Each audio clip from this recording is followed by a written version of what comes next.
L'équipe DX a aujourd'hui un rôle déterminant parce que le monde change, Microsoft change aussi. On a avec Satya Nadella une impulsion l'année dernière qui a amené un Microsoft beaucoup plus proche des usages, beaucoup plus au contact des vrais gens.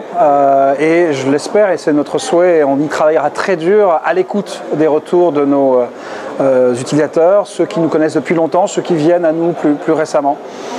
C'est une façon de travailler différente. Windows 10 sera, on a coutume de dire en interne, notre dernier système d'exploitation, au sens où on va le faire évoluer de manière très significative tout au long d'abord de sa phase de pré-déploiement. On l'a annoncé il y a très peu de temps. Il y a un certain nombre de développeurs et d'éditeurs et de PME, de grands groupes qui l'utilisent aujourd'hui, qui nous font des retours. On a plus de 20 000 retours par jour aujourd'hui qu'on traite, qu'on analyse et dont on fait vraiment grand cas puisque ça nous fait évoluer de manière assez significative, même sur des fonctionnalités très clés. Donc on veut vraiment avoir ce niveau de qualité avant de déployer pleinement.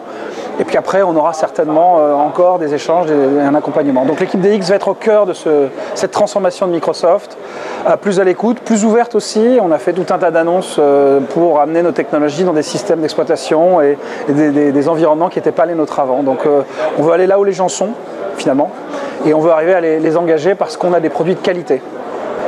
Alors cette plénière, elle a surtout montré, je l'espère, et nous l'espérons tous, un changement de méthode. J'évoquais le fait qu'on souhaitait que Microsoft soit beaucoup plus au contact des utilisateurs.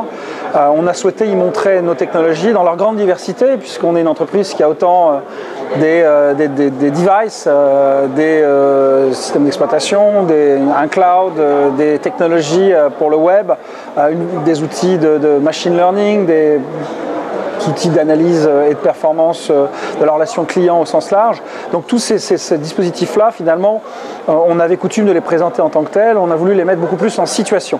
On a l'ambition que Microsoft soit la plateforme qui rend la vie plus facile. Et quand on dit plateforme, finalement, on met beaucoup de choses très différentes derrière ce mot.